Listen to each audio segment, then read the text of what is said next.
All right, welcome to Heist. I'm Bradley Hackworth, joined by Jonathan Ems.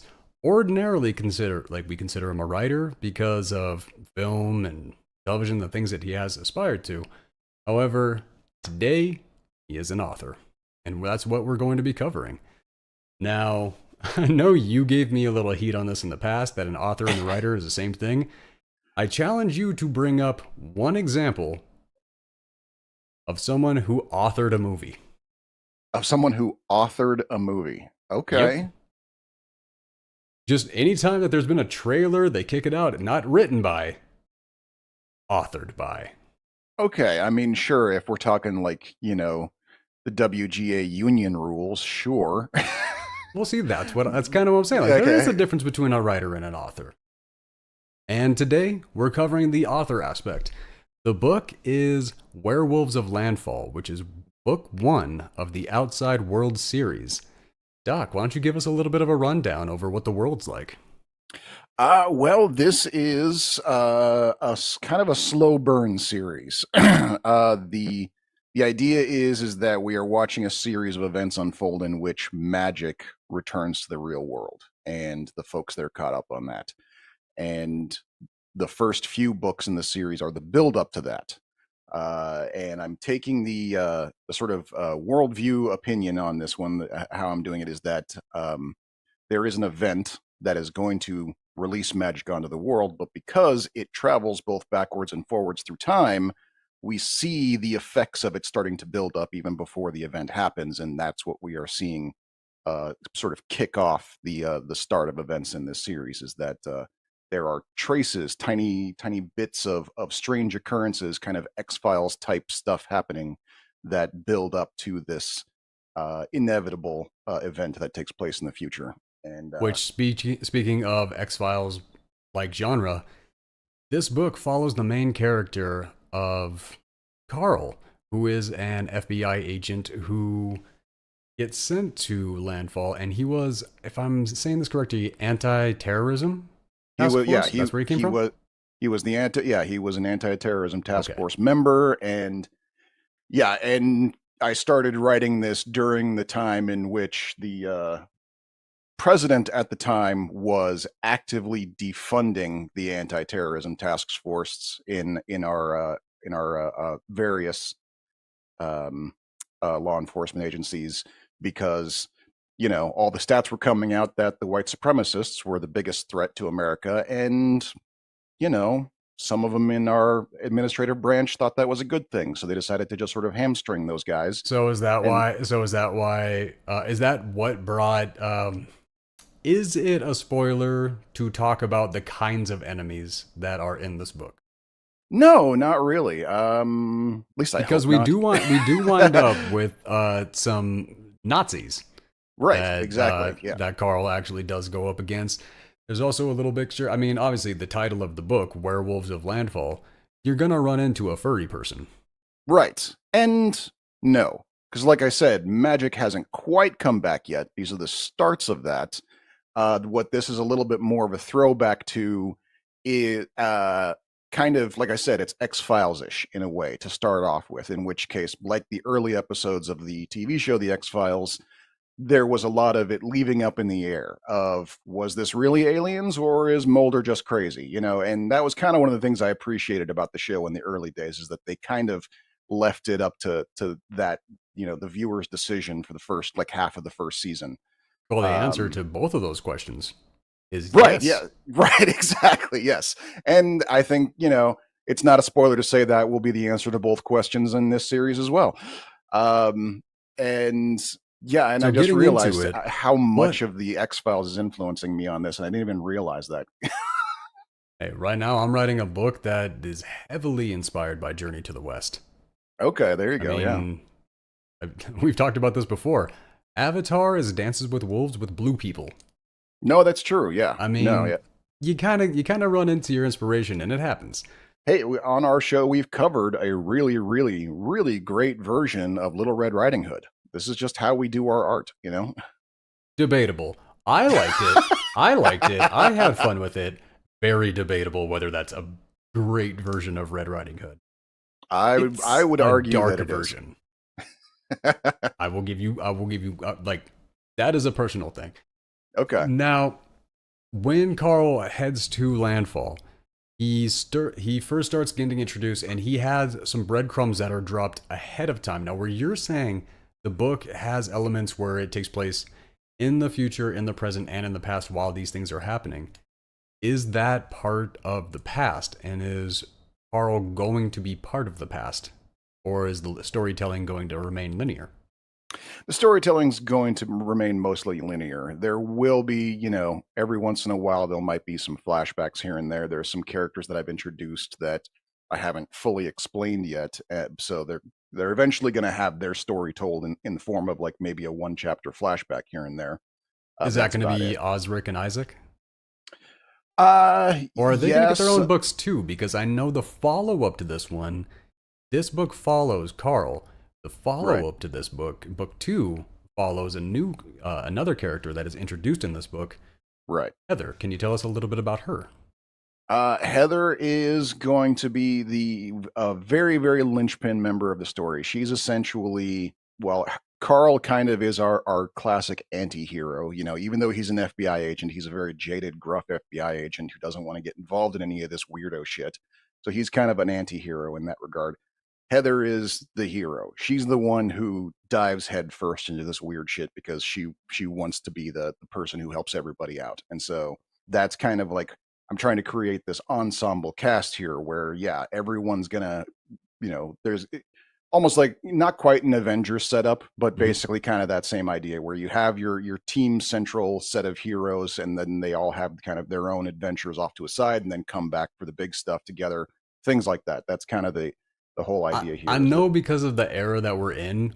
everything is the Avengers. But realistic, I mean, that is how a team comes together. Right. That predates Marvel and DC by centuries. Oh, absolutely. Yeah.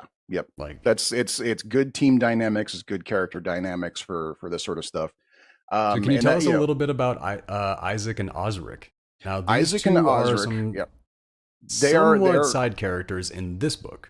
they're a couple of weirdos. That's kind of their whole thing. And I drop a few hints in this book as to their origins, but it's not fully explained yet. But I don't think it's much of a spoiler to explain it outright. They are effectively uh, referred to as twins, even though they're not technically twins. They are half brothers with the same father, two different mothers, but they were born within a week of each other, and so people kind of half-assedly refer to them as the So is that twins. kind of is that gonna turn into one of those? They were born during the winter, like a winter solstice orgy or something. Like, they were conceived that way. No, their dad's just a philandering prick. That's basically what it comes down to. That's Aww. I they mean, all have, right, but but that's kind of a lot of their motivation too. Is they both have pretty severe daddy issues, and they both would have been absolute vagabond criminals. Like they would have been scum of the earth if not for the fact that they met Heather and she sets them straight and they become heroes instead. That's kind of their story, and that's what we're going to find out about them over the course of the story. so when are along the series, is there going to be a book that focuses on them together as the main characters, or are Oh, they as going to get their own just books? Isaac and Osric. Mm-hmm. Not a whole book. There's going to be, in the second book, there's a lot of chapters that are focusing on just them working together. Uh, but as far as like them just being a team, the two of them in a book, no, they kind of they have such opposing personalities without Heather to basically direct them. They can't really work with each other. they, they are brothers in that regard. I mean, that They does sound like a lot of fun to write. right, yeah. They kind of they love each other, but they also kind of hate each other. And if they don't have mom around to keep them in line, then they're going to misbehave. And so that's kind of how it goes. And but I'm there will be like trade-offs. Like there might be books where it's Osric and Carl, and trade-offs where it's Isaac and Carl, and there's maybe a book where Heather is on her own, which is going to be a tough one because Isn't kind of that book two? She's not on her own in book two. No, Okay. Heather and Isaac and Osric are the central of book two. Is the idea there, kind of explaining their dynamic of the three of them. But yeah, it's but some of that is up in the air. You know, I have the general idea of how this story ends and a lot of the main beats of how it's going to go. But when I get down to like, okay, exactly how is this going to be presented, I'm kind of taking it one book at a time. And in fact, it's why I haven't started book five just yet, because I'm still working out, okay, what next, you know, on this one. Which does bring up a good point. Hmm. There are 4 books that have been released so far in this series. Today we're only covering book 1 and The Werewolves of Landfall. So, when you were writing this book, was there a specific message that you had in mind as you were putting the story together, or Yes. as it put together, was there a message that came out at you? No, I did go in with a specific message, and it had to do with. Wow, I didn't realize I was going to get this deep. So I have been.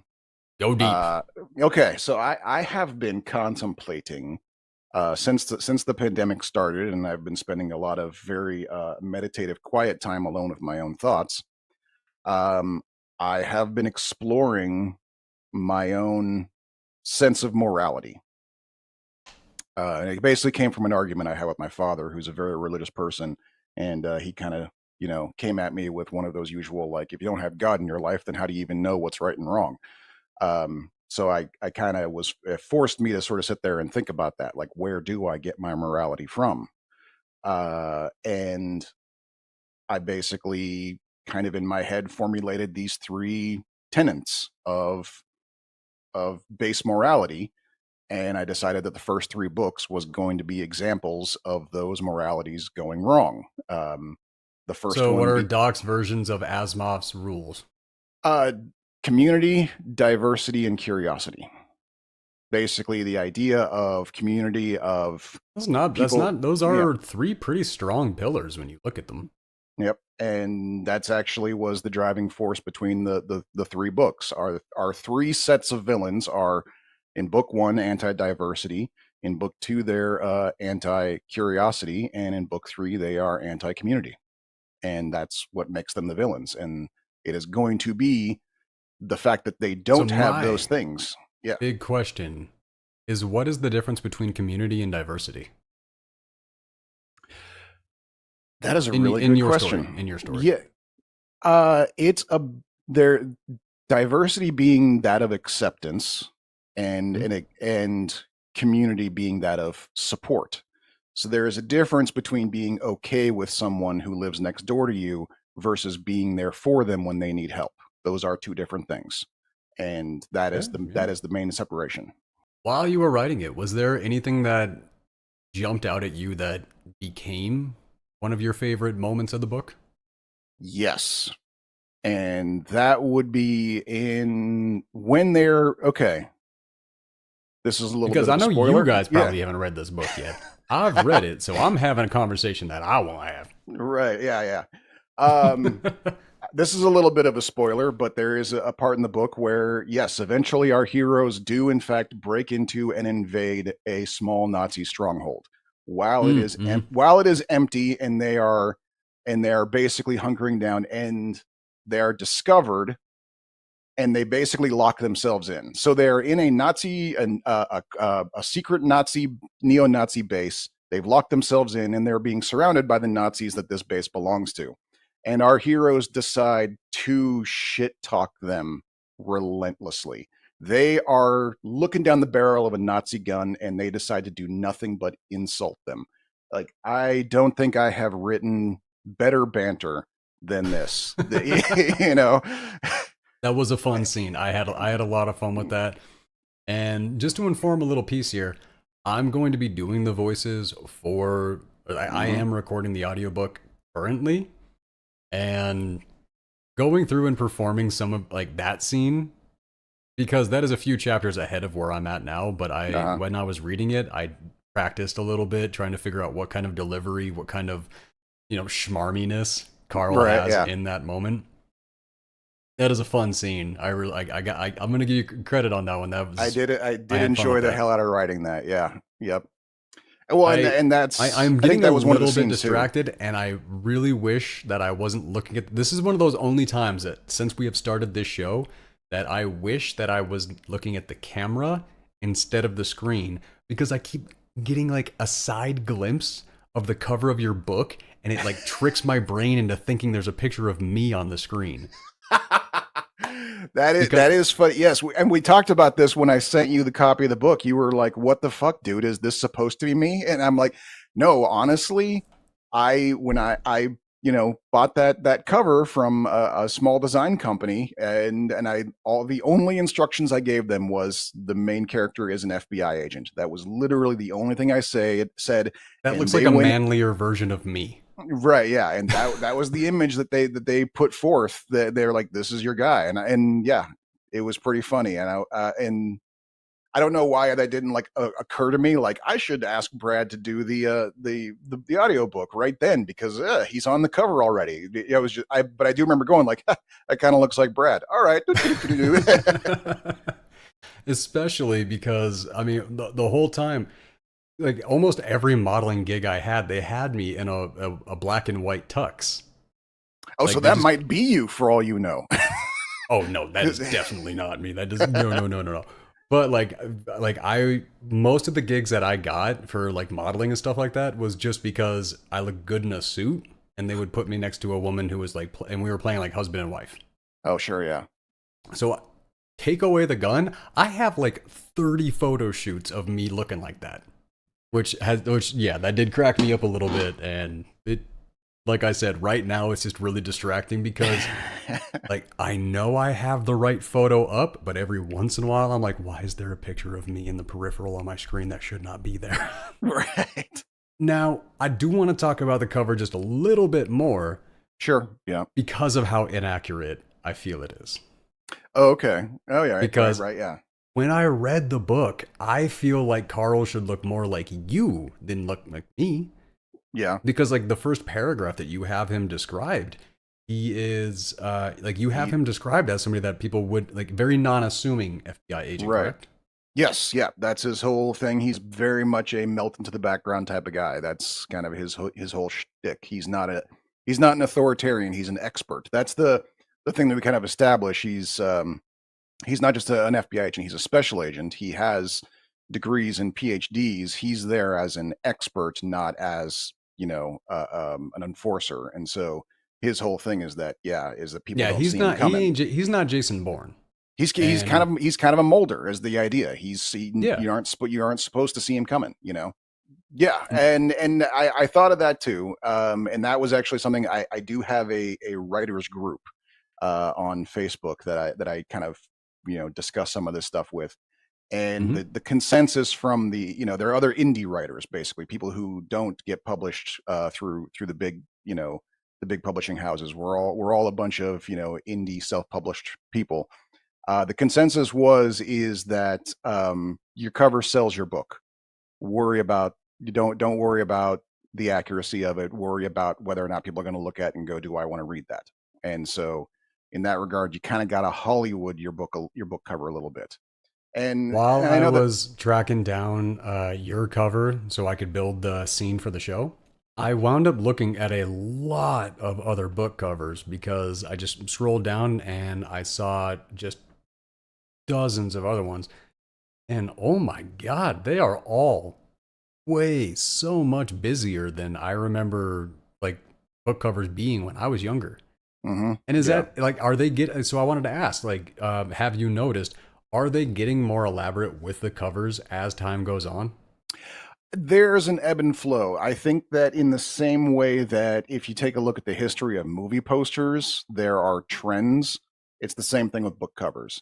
And that's also why, every like 5 years or so, if there's a book that's still kind of popular, they Right. will republish it with a new cover that fits the latest trend. And so that's kind of, Oh, yeah. because I know you and I have had this conversation off camera about uh, book covers and what that because Mhm. I like the more simple.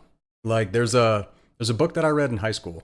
It was called The Joker or The Smoker, something like that. And the Hmm. cover had two like drama masks on it. That Okay. Yeah. title and such little information from what was on the cover brought me a million miles of intrigue beyond what I see now. Right. Yeah.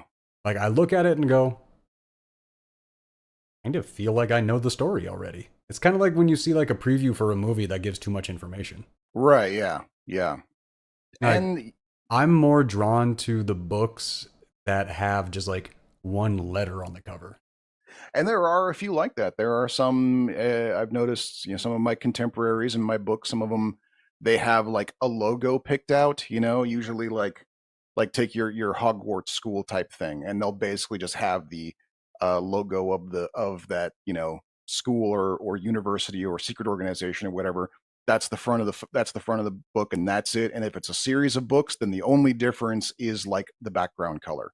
It looks Mm-hmm. all the covers look exactly the same, except one's primarily red, the next one's primarily blue, and so on down the line. I do kind of Uh, like that.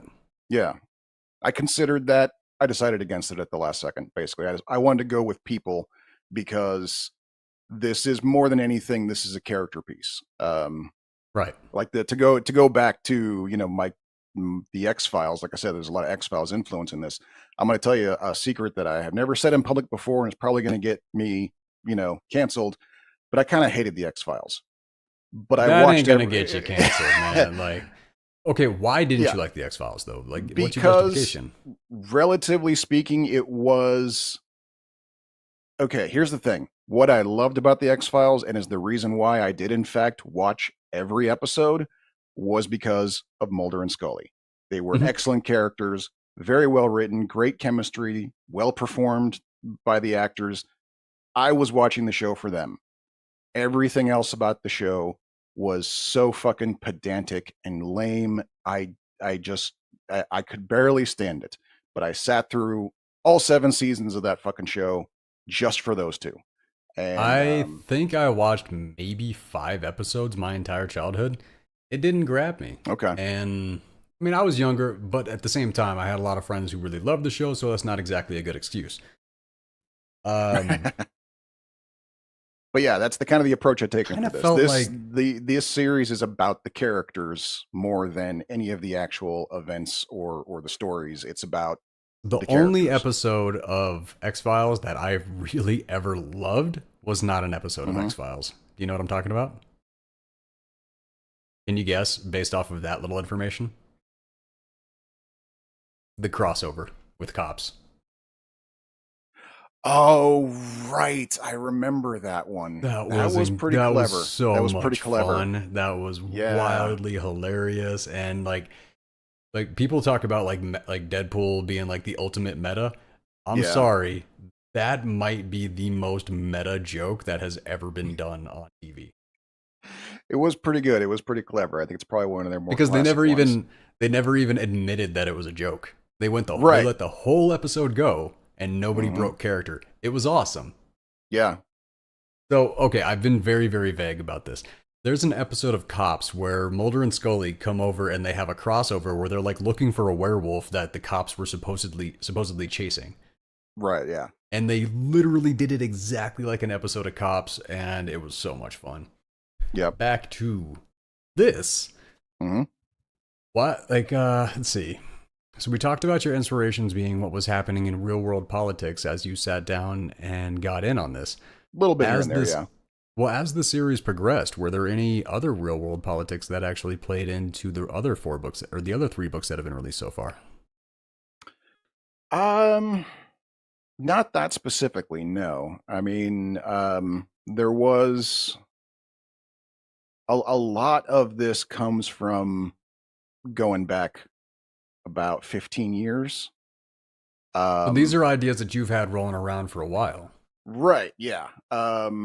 Some of it even based on real life stuff, like the the premise of book 2 is something that actually happened to me. That's Oh, that really? yeah. Um it's really really like, flowered up and turned into a bigger deal than it was in real life, of course, but like that Oh, was basically embellishing is the yeah. writer's like Tool. Yeah. Nobody died in the real life version. I'll say that much. That was good. Yeah. But I haven't read book 2 yet. I'm still I'm still doing the performance on book 1 before I move over to the second one. okay, yeah. But But yeah, that was the thing. Is like when that happened, even way back then, like I was thinking to myself, like this could be a movie, you know. And then as I thought about it, I was like, oh, and we can go this direction, and then it became like a whole thing in my head. And there was a part of me that really thought that like if I ever made it as a TV writer, this would be like my series. This would be my Supernatural. Would be this series. And since that never happened, I was like, all right, I guess I'll turn it into novels instead. And so that's so here we are. And so realistically, yeah, I think for people who are trying to break into it, I think the way to go is actually to make the novels first, get some following and everything like that, because studios, they don't want to take chances. no, that's true. Yeah, Like nobody. Yeah, they only want to cast people who already have that come with an audience, and hmm they want to make stuff that already has an audience with. yeah, yeah. Oof. People are always complaining like, oh, there's no new ideas in Hollywood anymore. Like it's a shame, and it's not really a shame. It was a deliberate choice. The studio executives have gotten together and went, all right, so we all agree, no new ideas, right? Right? Okay, great. Yeah, that's where we are now. Because it's a new idea is a risk, and they're done As much risking. as I want, as much as it sounds fun to agree with that, everything everywhere all at once was not like that is not a Okay, regurgitated story. I mean, you got me there. Swiss Okay, Army Man, like there are some, right. there are, but they're mostly like A24 movies. Right, that's true. What helped, I think, everything everywhere was the fact that what was it the Daniels had did just before that? That was a big hit. I'm trying to remember what it was. Mm, I'm blanking. not coming But to and mind. then you throw in Michelle Yeoh in there, like they had their own name power to bring that up, and so that was where the studios wouldn't take a risk on them. Was that okay? These are people who have made us money before. We'll go ahead and let the idea slide. Very happy that they brought Ke Kwan Oh back yeah, in for it. Like the what are we calling happy it? to The see him again. Quanaissance. I had not heard that before, but I love it. Yeah, I hadn't heard it either, but it is fun to say. and it's a hard comeback. He's suddenly everywhere. Good for him. Like, oh my god. Yeah, there was a story that came out. They were talking about doing a Goonies reunion. Oh my god, that would be so expensive. That would, Every single one of them has become an A-lister now. yeah, there's not. Eh, Corey. Eh, A-lister. Eh. um, okay, maybe he's not an A-lister I'm now, sorry, but man. I don't think anybody under 25 years old has any idea who he is unless they happen to listen to a podcast that he shows up on. you're probably right. Like, like that's the sad part though. Is everybody else? Yeah. Yeah. Well, um, that was the thing. Is Corey? He burned up a lot faster. He got so much more famous, so much faster than the rest of them. That was his candle went out early. I think is the case there. I know that, but even to this day, I still do not understand his fame. Even back then, I don't really get it because I look at all the other actors from like back then, back in that time, and all this. I'm a lot more entertained by them than I was him. So, I'm trying to think like what where was was the big special thing about Feldman that like had everybody like had him in so many things? to my knowledge, based on the conversations that I was having with people of my own age group, and of the same kind of tastes in film and stuff like that, my understanding, his draw was that he was a stone cold hottie. That was the phrase that I kept hearing coming up as people talked about him. The girls that I hung out with, and yes, I did hang out with girls growing up. They all thought I that wasn't saying he anything. and they all thought that basically it was the Coreys. It was the pairing. Corey Feldman and Corey Haim together was literally like all a movie needed ever, and every girl that I knew would see that movie forever. That was basically the I how see. it went. I see like footage of like Drew Barrymore wildly crushing on him and all Hmm. this, and I'm just like, I just sit there just as confused as I could possibly be, because I'm just like, wow, man. Well, that look Maybe he it's was because I rocking, know what he turned into, and it's right? painting everything. Well, it's also that look he was rocking, that sort of like that dark hair mane thing he had going on with and that kind of just sort of like Jersey grin with it. That became very, very commonplace because of him. Hmm. He was kind of the first one to rock it, made it popular. Everyone started rocking it, and now probably by the time you're coming up, you're thinking, I don't get it. Everyone looks like this. So That might be. That I yeah. mean, that honestly might be. Uh, well, okay, fair enough. We'll reach out to Corey Feldman and see if he wants to play the role of Carl. Okay, that would be pretty good. Actually, I think he would fit it quite well. But yeah, I thought you were going with let's call Corey Feldman and see if he wants to come on the podcast and explain himself. What the hell makes you think you were so popular back then, All right, Mister? Mr. Hot Stuff. Explain. What was your draw of all people? No, there are people now that I don't really get though either, but that's just the thing. Like my taste is not the general public's taste. Like Yeah, who I think is like the most beautiful people in the world. No, they don't get they're not the ones who actually get the wild acclaim. I totally get what you're saying there. Yeah. Like we both have epic crushes on Felicia Day.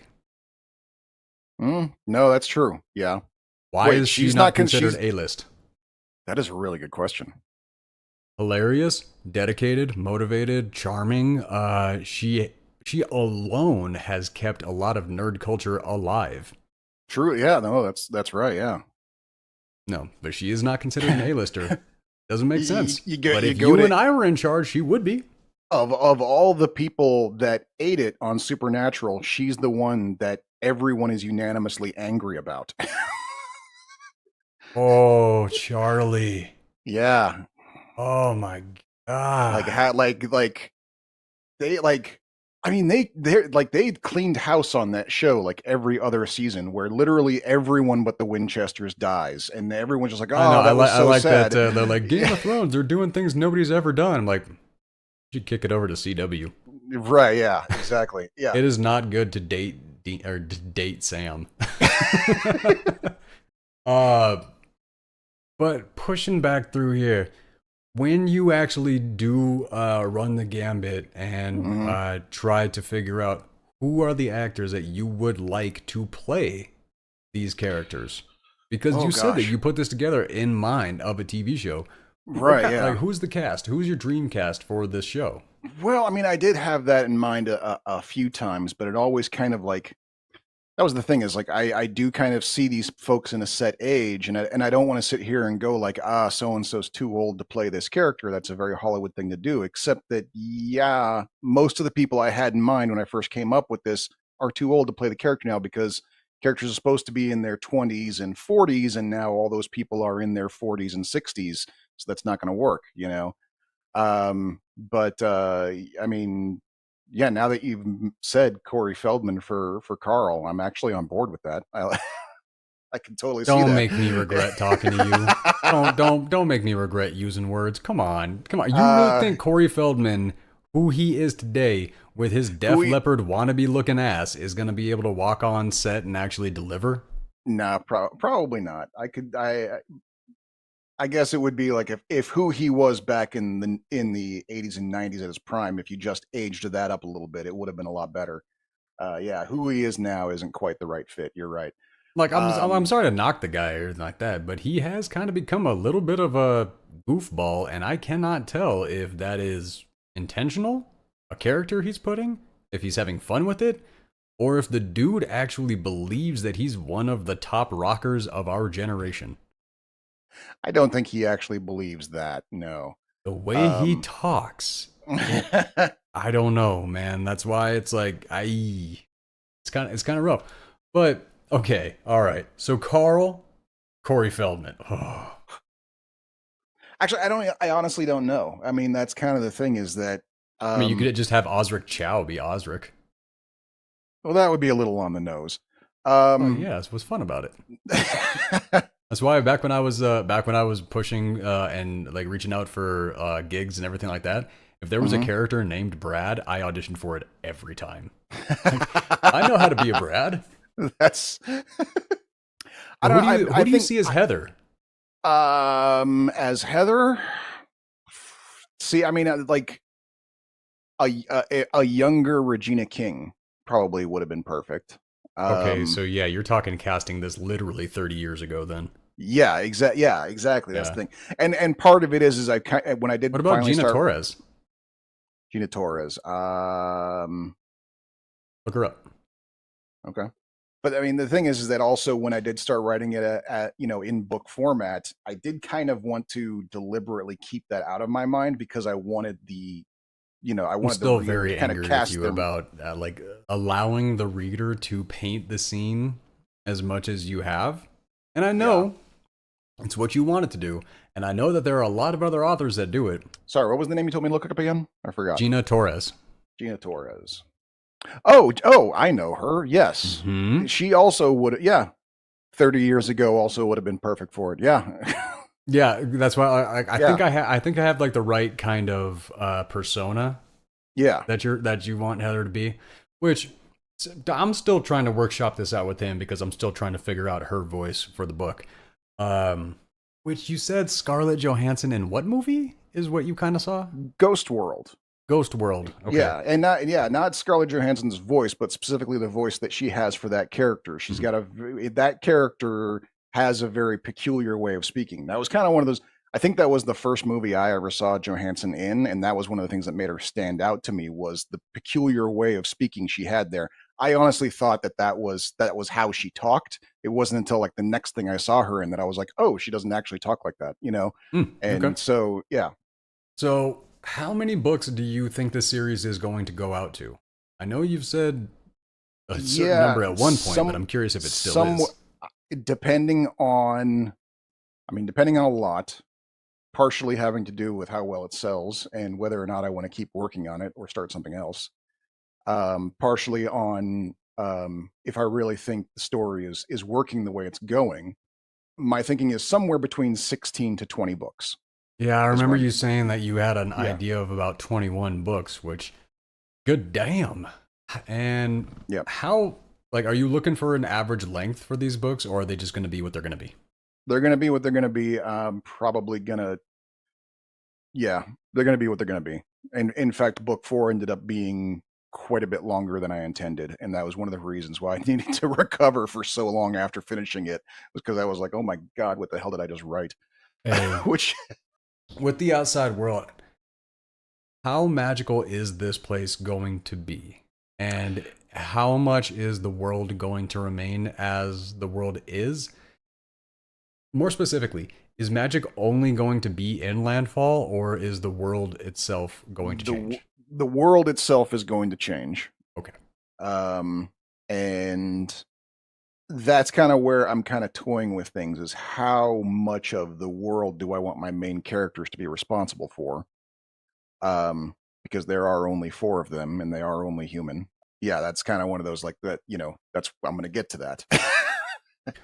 But So yes, it the is going stakes to are be going to keep high, but you're only going to keep it down to these four, like expanding allies, things there's like going to there that. yeah, there'll be expanding allies. In fact, I introduce one of the future allies is introduced in book 3 and another one in book 4. And these are people who Nobody from book one. nobody from book 1 comes back except for Carl. Yeah.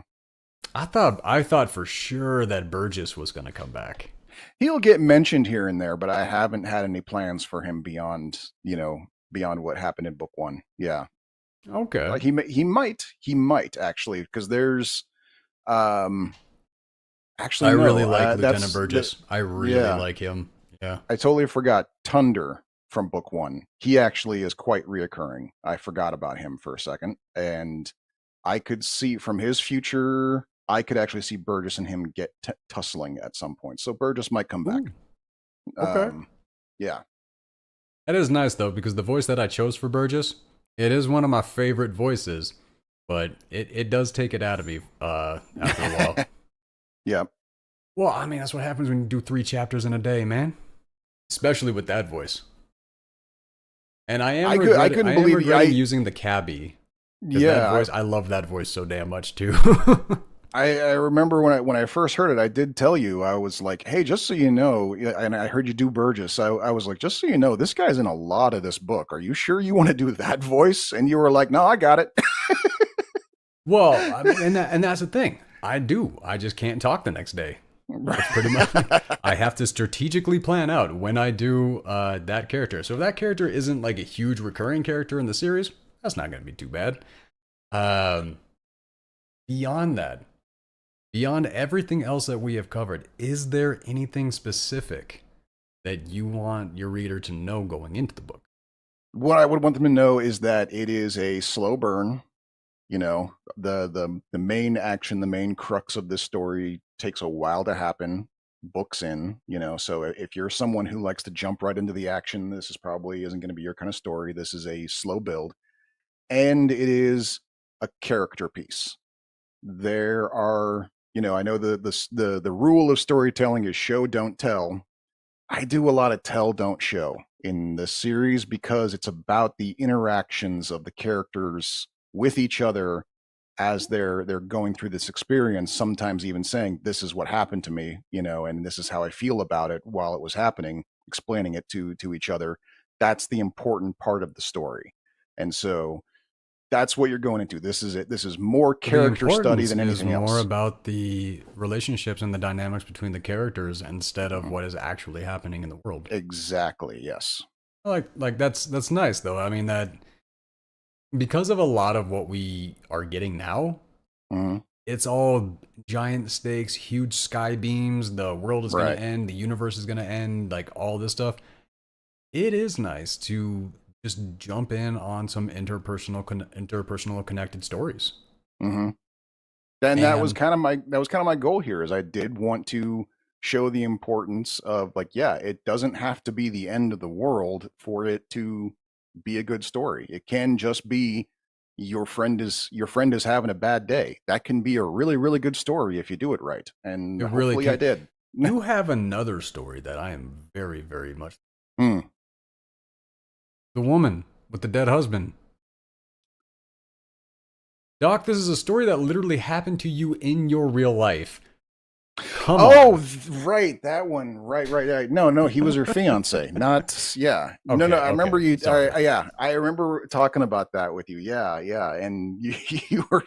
I remember you were so mad at me that I hadn't written that already, and I was like, okay, but that's When the thing you is. start crying over thinking about a story you were just told about, it's too good of a story to just let sit. Yeah. Well, Like, and I seriously, you're just kind of disrespecting yourself as a creator by not doing something with that. and I have been considering what to do about that. How to storify that. Do I want it to be a book, a screenplay? Do I want it to be have a part of another book, like put it in someone's backstory? I've been kind of pondering around that a little bit, and Hmm. I think I've kind of settled on what I'm going to do with it, but I'm not 100% sure. And it is very much a back burner thing because I have already loaded myself up. Like I think that might be like we were just talking before the show about how I've kind of been in a bit of a creative paralysis, and I think part of it has to do with the fact that I have given myself too many expectations. I have book six or five of the But you outside have world book to five write. planned, right? Nope, not yet. Oh, That's the thing. It's like I what's that know. other book that you went to go, you wound up like writing like 4 chapters on accident? Well, yeah, well, I wrote the outline on Oh, accident, is that's what what it was. That's happened. what it was. Yeah, and it was okay. And this is a little inside baseball, folks. So okay, Brad, do you remember when we were back in Portland and one of the first projects you and I started working on together was 48? the one right after that, self portrait. Well, Um, yeah. yeah. Yeah. Oh So my in God, what a script. oh, thank you.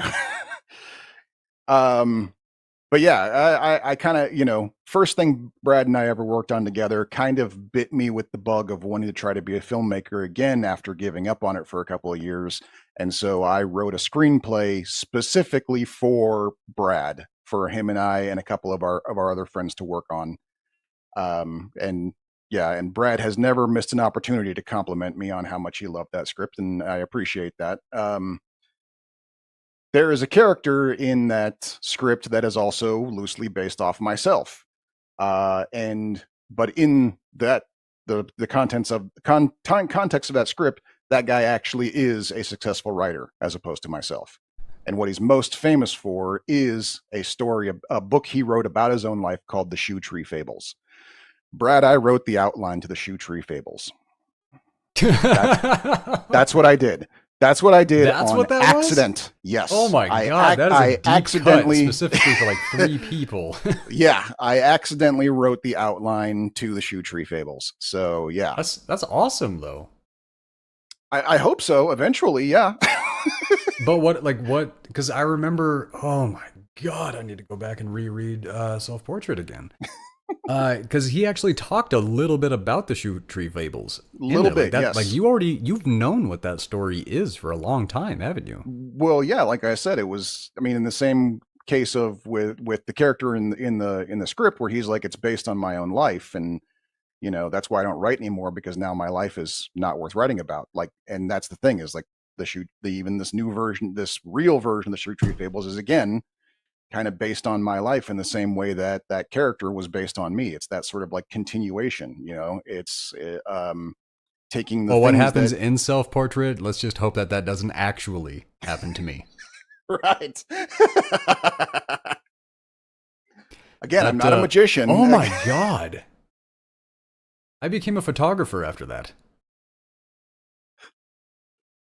And the third person That's right. that you wrote that about became a painter after that. Really? Did she? She I did. did not. I did not know that.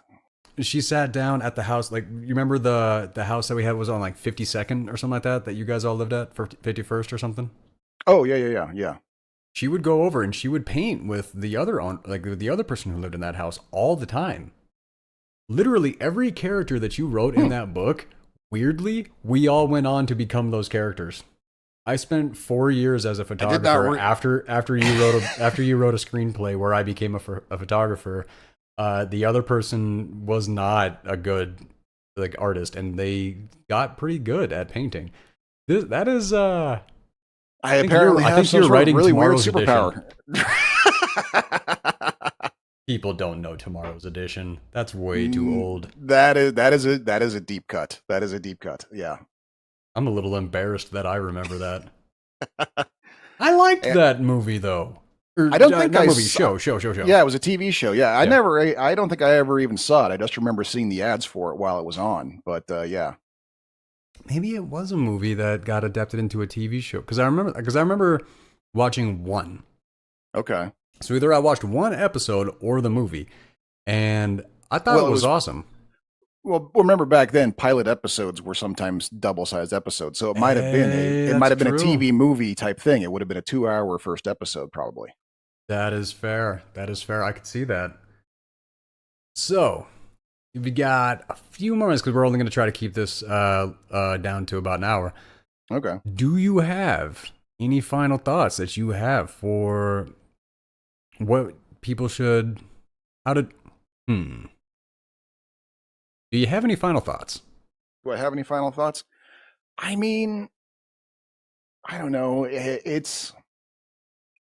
I've been having trouble with this since the beginning, ever since I came out with these books, and I've had to, and since I'm indie and I don't have a publishing house out there selling them for me, I got to sell them myself. And all of the advice is independent, not indie N. Right, yeah. You didn't hear how that sounded, did you? You're like, no, I'm indie and oh. I did not hear that at all. Wow. I just wanted to have some fun with that. That would have been embarrassing, yes. But the all of the advice that I get when it comes to how to sell your independently published stuff, they always start with, um, identify who your target audience is. And I can't for the life of me figure out who that is. Like, I have no clue. I wrote these books for myself, and I don't even know who I am. So, like, that's That the could be a trouble I'm problem. having. I could see that. So I don't want to sit here and go, read the book, you'll love it. I don't know. It's a matter of taste. This is very, very much a matter of taste. If you like book, if you too were someone who watched the entirety of the X-Files even though you kind of hated it, then yeah, this is the book for you. um so See, uh here's the thing. Like I said, I haven't finished performing the book yet for the audiobook, but mhm. I have read it a couple times. I enjoyed it. I am kind of a prick when it comes to stories and such. I have picked up other friends' books and I've put them down after reading Mm. the first page because I'm just like, I do not want to lie to somebody that I care about. And I would Right. rather tell them that that I didn't read the book instead of telling them good job when all I want to do is yell at them. Right. Like, I never had that problem with you. I picked Well, up the thank you. book, I read it, because I tried to bust through it to cast the characters with my own voices, Sure. and then I wound up reading it. That doesn't usually happen. So the book caught me, it wrote me in. That freaking Nazi scene, I laughed my ass off as I was going through that because I'm like, I had that like moment of disbelief. I'm like, this wouldn't fucking happen. I'm having fun with it. I don't even give a shit. Like, it was fun. Like, it's a fun read. It gives you a perspective on a main character that realistically, we have all had characters who look like me jammed down our throats because I'm the only, like, heroes are only allowed to be like the white guys with full hair and square jaws. Right, yeah. This is a hero of the real world. Somebody who is intelligent, somebody who is doing their paperwork, who is paying attention, who is just like got their nose to the grindstone and they are going after it. I think, like, even though this is a story about magic, I feel like this one is actually more realistic than a lot of the books that I've read recently. Thank you. Just And that, because the main yeah. character is a realistic character. The way he finds out information, it doesn't happen upon him. He actually seeks out the right person and then winds up getting the answer because he knew who to ask. Mhm. That is a well thought out story that has been, well, it lands. Well, And thank you. I like, swear, folks, we're not doing this just so Brad can tell me how awesome I am. I've actually tried to get him to stop, I swear. But I it, do appreciate it anyway. I mean, it is what it is. It is a good read. It's an enjoyable read. I have had some of my friends pick it up and they've read it. They enjoy it, and I don't know if they've went to drop the reviews, but they have told me that they enjoyed it. They've told me some of their favorite parts. I got a couple cousins that Heather is both of their favorite character. Oh, nice. So I know Nice. book 2 is going to be a lot of fun for them. Okay. And it has my recommendation. Keep in mind, don't go from Game of Thrones to the outside world. That's Oh, not for the same sure. For type of sure. thing. It's not the Right. same type of world. The pain that you get from the outside world, I haven't really felt any of the pain yet, but I'm guessing that's coming. Yep. The hardcore stuff starts happening, and maybe next book, maybe the one after. But Yeah. yeah. No, the intrigue right away going into the book from the prologue, where you wind up meeting what is going to be some of the epic villains of the story. It caught me right away. Like, and if it catches you on the prologue, I think that it is just a good way to go. It's what we all want to do. We don't all Mm-hmm. pull it off. Right. Yeah. Yep. All right. So that's going to bring a close to our first So, bonus episode. I'm going to have a link in the description for where you can find the book. You can also find the okay. book on Amazon. But when the channel actually does reach monetization, one of the very first things that we're going to list on the channel for our audience to be able to buy is going to be Doc's entire series. Yes, That has signed been released copies, so of far. course. But So yeah, for now, it's available on Amazon. You can buy it in print. You can get it as a Kindle download, and if you are a Kindle Unlimited subscriber, the first 3 books are available for free on Kindle Unlimited. the first And 3, really? yes, Wow. because I feel that's here's the thing. When I discover a new TV series, I try to give it the first 3 episodes before I decide if I want to continue with it. I And can see that. even though a book is way more than an episode, I kind of feel like I wanted to do the same thing. So I'm the first 3 are available for free on Kindle Unlimited. Then you can decide if you actually want to invest extra money on it after that. And I promise it will, you know, be more than just like the first half of the series. There will be more to invest in. Fair enough. All right, so that is going to be The Outside World, Book 1, Werewolves of Landfall, written by Jonathan Ems. Our co host otherwise goes by Doc. Hello, fellow humans. All right, and that's going to bring a close to our first bonus episode. And we will see you later this week because season 2 is coming back.